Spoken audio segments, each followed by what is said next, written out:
savez, c'est le suivi des cas positifs. Si on faisait ça chaque année avec d'autres virus respiratoires, mais on serait confiné depuis 10 ans quand même.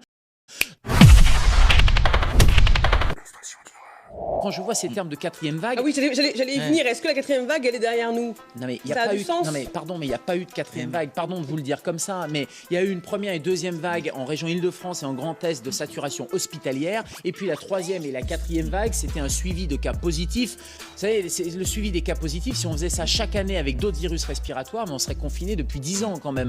Donc, vous savez, c'est le suivi des cas positifs. Si on faisait ça chaque année avec d'autres virus respiratoires, mais on serait confiné depuis 10 ans quand même.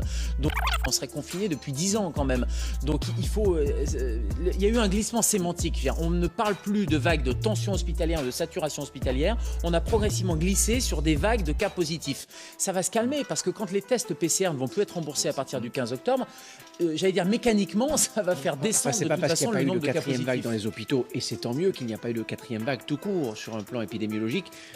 Oui, mais chaque année, on ne les suit pas. Positifs tous les jours, par dizaines de milliers parfois. Donc ça, c'est une réalité, ça a existé. De cas positifs, pas forcément de gens malades. De cas positifs, pas forcément de gens malades. Il faut bien faire ce distinguo. Si chaque année on faisait, et on ne le fait pas, mais si on faisait chaque année des testings de grippe par exemple, ou des testings d'autres coronavirus, eh bien on aurait des courbes complètement affolantes. C'est pour ça, ces courbes ont été pédagogiques à un moment donné, mais elles ont été très anxiogènes aussi, parce qu'encore une fois, ce qui a paralysé le système, c'était la surtension hospitalière de mars 2020 et puis un peu après. On n'a jamais eu, et pour différentes raisons, c'est probablement multifactoriel, la vaccination, malheureusement une espèce de sélection naturelle aussi des plus fragiles qui étaient déjà partis, et puis surtout une évolution naturelle aussi de cette épidémie. Ouais,